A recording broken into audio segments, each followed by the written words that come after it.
की आम्ही मोबाईलवर स्टेटस ठेवू लागलो, आम्ही मोबाईलवर रील्स बनवू लागलो, आम्ही मोबाईलवर चॅटिंग करू लागलो, फेसबुक, इंस्टाग्राम, ट्विटर, युट्यूबवर आम्ही रात्रंदिवस परिश्रम होते. मित्रांनो, हे सगळं करत असताना आपल्याला मोबाईल पासून दूर राहायचंय. आणि मोबाईलवर स्टेटस आपण दुसऱ्याचं ठेवतो, कुणीतरी आपलं स्टेटस ठेवलं पाहिजे असं स्टेटस तुम्ही. आणि तुम्हाला सांगतो, या दुनियेमध्ये कमजोर आणि बुद्धिमान लोकांना काहीच मिळत नाही. कमजोर आणि बुद्धिमान लोकांना काहीच मिळत नाही. त्याच्यामुळं स्ट्रॉंग बनायचं, मजबूत बनायचं आणि प्लॅनिंग करायचं. डे बाय डे तुमचं डे टू डे राहायचं नियोजन करा. हे 2-3 वर्ष तुमचे आयुष्याची आपल्या आयुष्यात नाहीत असं समजून आपण एका खोलीमध्ये स्वतःला बंद करून इतका अभ्यास करा की स्काय इज द लिमिट वाटलं पाहिजे.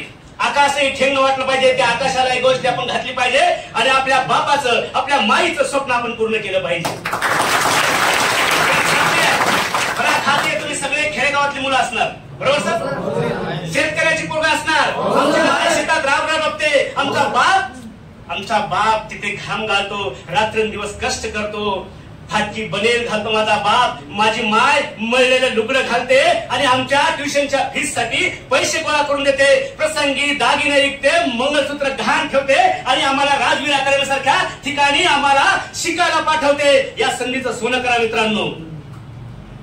या अशा अकॅडमी सारख्या ठिकाणी सरांसारखे तुम्हाला मार्गदर्शक लाभले, याचा जरूर तुम्ही फायदा घ्या.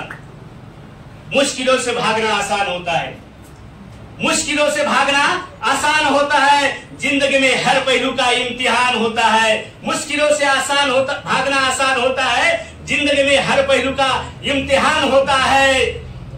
जो डर कर भागते उसे कुछ नहीं मिलता दोस्तों, लड़ने वालों के कदमों में जहान होता है, जहान होता है.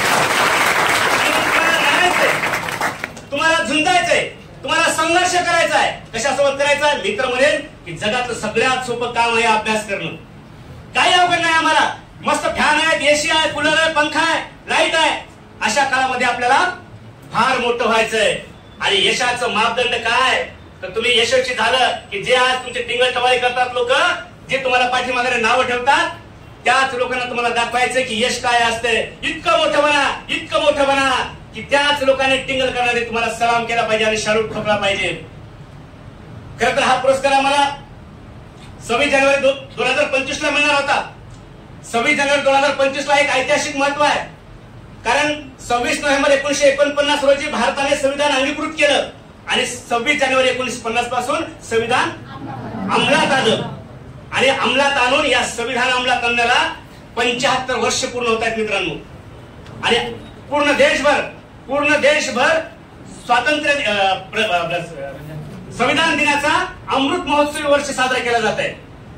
75 वर्षे पूर्ण झालेल्या एखाद्या घटनेला अमृत महोत्सवी म्हणतात. आपण स्वातंत्र्याचा अमृत महोत्सव मागे साजरा केला 2 वर्षापूर्वी, तसा हा संविधान दिनाचा अमृत महोत्सवी वर्ष आहे.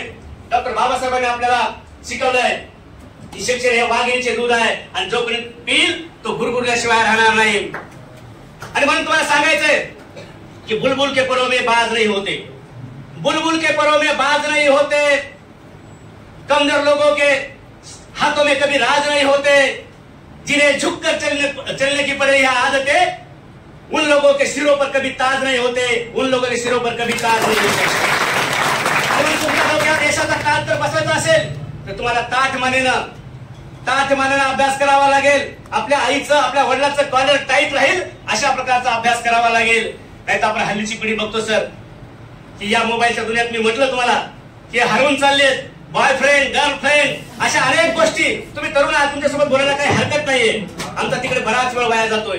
आणि या वेळामध्ये मग कालपूर आम्ही एका स्टेशनवरून येत होतो आणि स्टेशनवरून येत असताना मला एक भिकारी भेटला. आणि भिकारी भेटल्यानंतर मला तो भिकारी म्हणाला, मी पाहिले त्या भिकाऱ्याकडे. भिकाऱ्याचा अवस्था फार दयनीय होती. अंगावर मळके कपडे, वाढलेली दाढी, फाटकी बनियान, अशा प्रकारचा अवस्था होता त्या भिकाऱ्याची. तो भिकारी आला माझ्याकडे आणि मला म्हणाला, साहेब मला 10 रुपये देता का? मलाही दया आली. खिशात हात घातला, 10 रुपये काढले आणि त्या भिकाऱ्याला दिले. तो थोडासा दूर गेला, आणखी 2-3 मिनिटांनी परत माझ्याकडे आला आणि मला म्हणाला, परत साहेब मला आणखी 10 रुपये पाहिजेत. आणि बोललो, आता तर दिले तुला 10 रुपये, आता परत कशाला हवेत? नाही मला माझ्या मैत्रिणीसाठी. मी आश्चर्यचकित झालो. भिकाऱ्याला मैत्रीण नाही म्हणे सर, तिच्यामुळेच मी भिकारी झालो.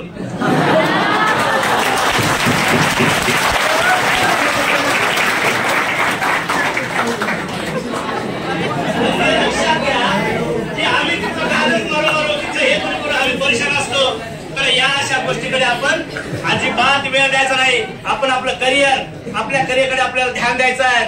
म्हणून म्हणतो मंजिले उन्हीं को मिलती है जिनके सपनों में जान होती है. मंजिले उन्हीं को मिलती है जिनके सपनों में जान होती है. पंखों से कुछ नहीं होता दोस्तों, हौसलों से उड़ान होती है, हौसलों से उड़ान होती है. आणि असा हौसला, असला जज्बा घेऊन तुम्हाला पुढे जायचंय आणि आमच्या माईचं, आमच्या बापाचं, शेतात राबणाऱ्या आईचं आपल्याला स्वप्न साकार करायचंय. वाणी साहेब, खरंच तुम्ही एवढ्या मान्यवरांच्या उपस्थितीमध्ये आमचा सन्मान करताय. आम्ही छोटी माणसं, एक साधा शिक्षक, प्रायमरी टीचर, परंतु तुम्ही आमचा सन्मान करताय, फार मोठं काम करताय. आमचं हृदयाने, आमचं या आनंदाने आमचं हृदय भरून आलेलं आहे. आणि म्हणून शेवटी जाता जाता मला म्हणावं असं वाटतं, आभाराचे भार कशाला, आभाराचे भार कशाला, सत्काराचा हार कशाला, एकमेकांच्या मनात राहूया, त्या बंद घराला दार कशाला, त्या बंद घराला एवढं बोलून या ठिकाणी माझं मी मनोगत थांबवतो. जय हिंद, जय महाराष्ट्र. सर्वांनाच कळालं असं की सरांना राज्यस्तरीय शिक्षकत्व पुरस्कार का दिला जात असं. तुम्ही गोविंद गव्हाणे फेसबुक पेजवरती जा आणि सरांच्या शिकवण्याची पद्धत बघा.